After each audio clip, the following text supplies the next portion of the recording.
Assalamualaikum warahmatullahi wabarakatuh. Salam sejahtera buat kita semua. Salam Om Swastiastu, nama budaya, salam kebajikan.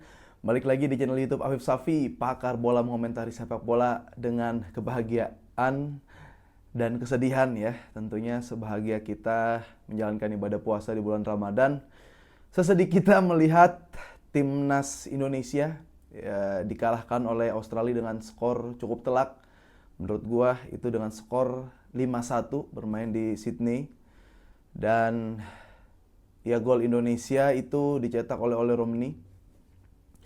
Ya 5 gol yang bersarang, ada melalui titik putih, ada melalui counter attack, ada melalui build up, dan ada 2 gol melalui set piece ya, yaitu dari corner. Ini gua agak emosional, masih kebayang kekalahannya, masih kebayang kayak ditarik gitu nyawa gue ketika nonton di babak pertama aja 3-0 gue udah kayak ketarik nyawa pelan-pelan kayak dicabut.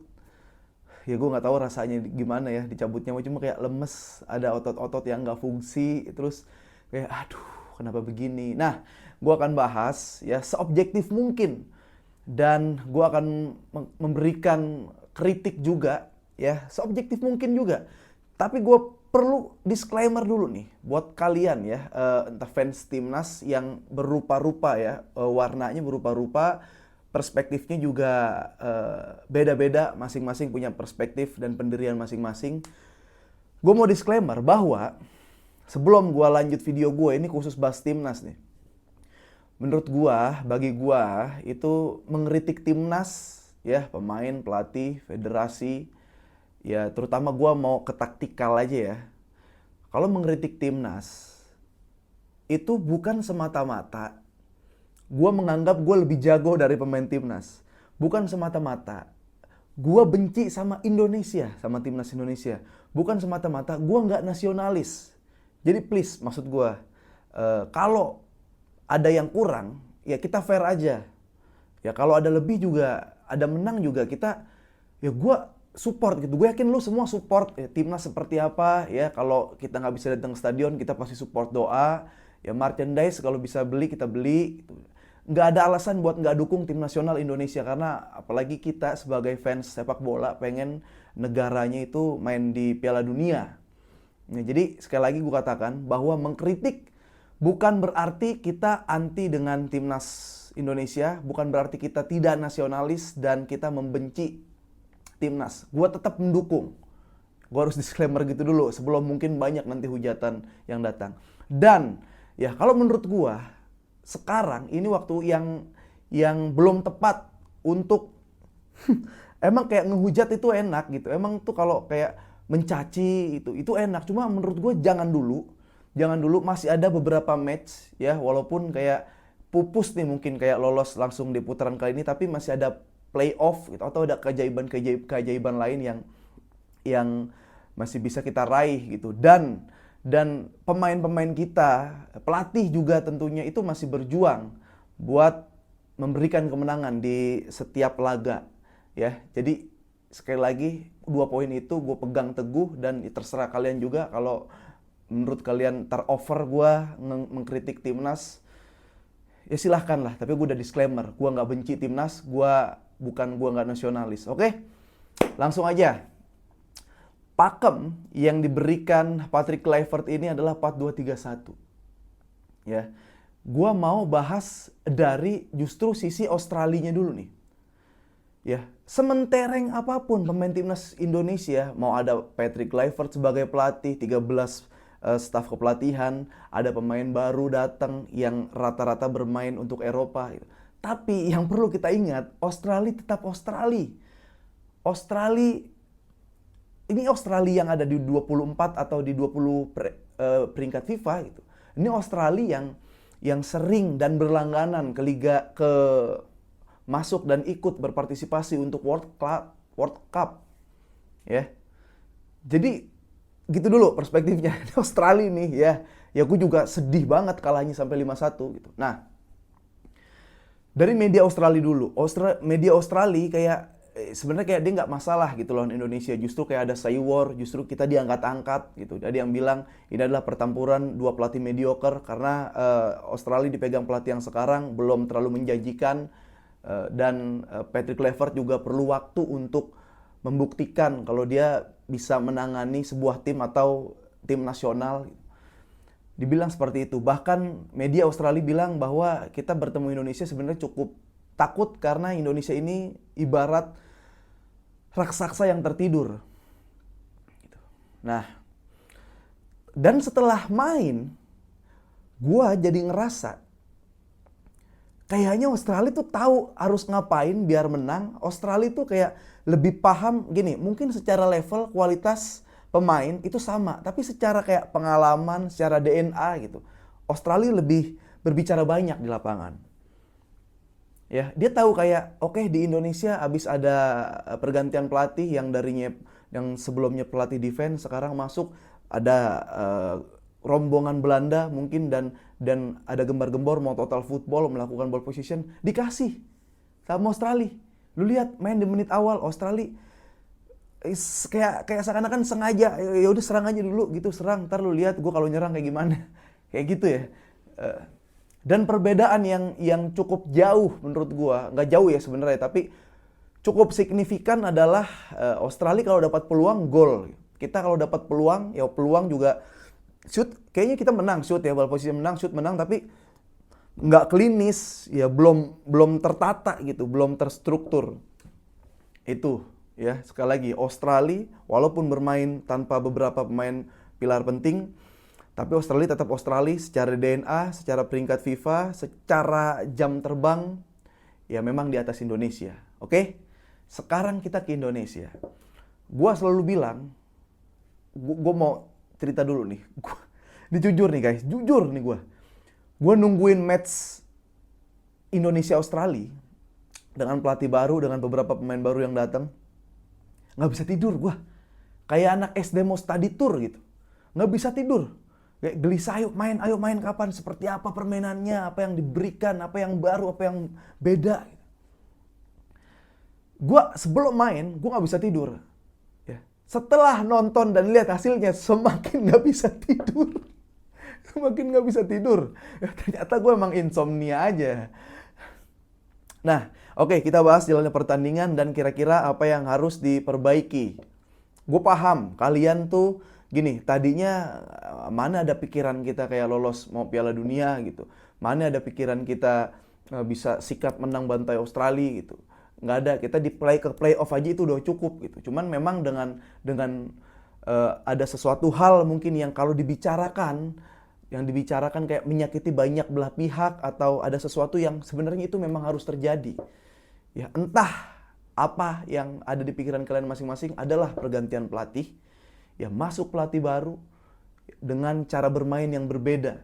Ya, gue juga belum bisa bilang atau belum tentu bisa mengatakan kayak pelatih baru lebih bagus dari Sintayong atau Sintayong lebih bagus dari pelatih yang baru. Nggak bisa gue bilang kayak gitu. Tapi adanya pergantian bikin kayak jadi ekspektasi kan di kepala kalian kayak oke nih mau lolos nih. Apa nih yang ditawarkan? Apa yang bisa kita lihat gitu. Nah, balik lagi ke match. 4-2-3-1 sebagai pakem. Aduh, gue bingung nih. Gue mulai dari mana ya? Gue bingung. Gue selalu mengatakan bahwa lawan Australia kita nggak bakal seri. Kita nggak akan ada kata seri. Ya kalah, kejutan menang sekalian. Tapi kalah plus terkejut gitu. Nah, gini, yang ada di pikiran gua, kalau kita punya peluru untuk melakukan ball position atau attack football, harusnya gua ngerasa nggak dikeluarin di menit-menit awal. Kita reading the game dulu. Gue selalu bilang tuh, di YouTube manapun, ya ketika gue narsum atau di YouTube gue, kita reading the game dulu 15-20 menit. Kita safety dulu. Ya, gue tahu kita nanti bakal ada nih yang namanya kayak DNA atau kita mengeluarkan jurus total football lah ya, entah apalah, kita ball position and produknya gol, kita punya itu. Tapi ya nanti dulu, lihat-lihat dulu nih lawan kayak gimana.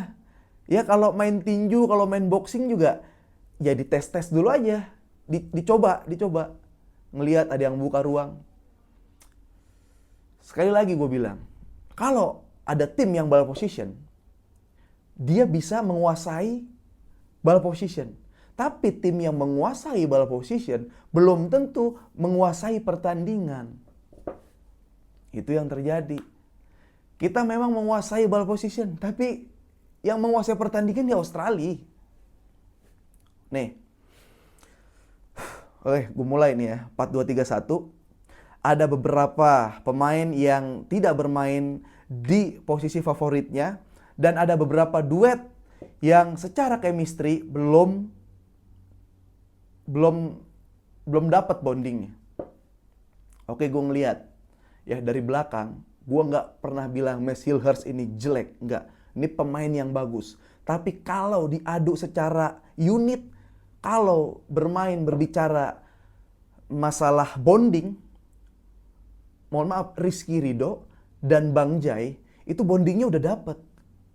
Ya, jadi gue ngerasa di situ, ya gue lebih pengen ada Rizky Ridho di situ. Ya mau Mes ntar main babak kedua, entahlah. Ya. Berikutnya adalah Kelvin Verdong. Dia tidak bermain sebagai fullback, ya, back kiri, back sayap kiri. Yang terjadi apa? Sayang, dia punya paru-paru, dia punya kekuatan, endurance-nya bagus, akselerasinya bagus, bahkan dia bisa passing. Overlap-nya juga, underlap-nya itu ya berkelas. Bahkan dia paling menonjol match lawan Australia. Tapi sangat disayangkan, gue nggak ngelihat Verdong seperti itu karena dia tidak bermain di posisi favoritnya sebagai bek kiri. Justru ketika gameplay dimulai, pakem 4-2-3-1 itu berubah menjadi kayak 3-5-2 atau 3-4-3 di depan. Itu di lini belakang. Selanjutnya, mohon maaf, sekali lagi gue bukan benci pemain, gue bukan nggak nasionalis. Ini udah sealus-alusnya gue nih. Tom Haye butuh tandem seperti Ivar Jenner.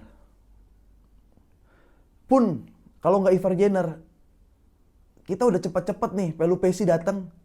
Ya gue pengen lihat juga Pelupessy kayak gimana. Ya mengingat kayak Pelupessy ada, Ivar Jenner ada, bahkan ada Kambuaya yang mungkin lebih klinis ya.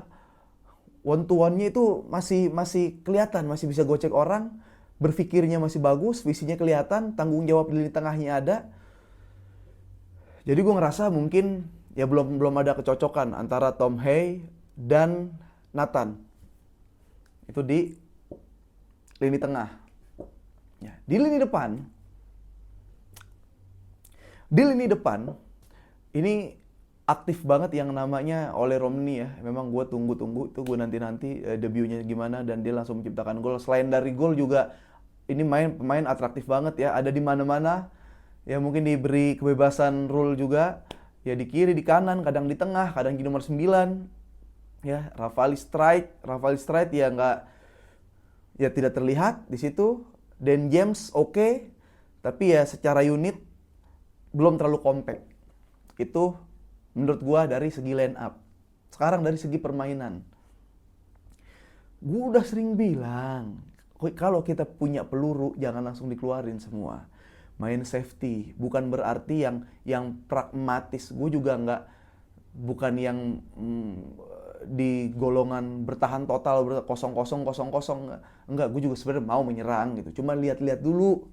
Ini Australia, jangan main asal gempur. Ya jangan main asal gempur.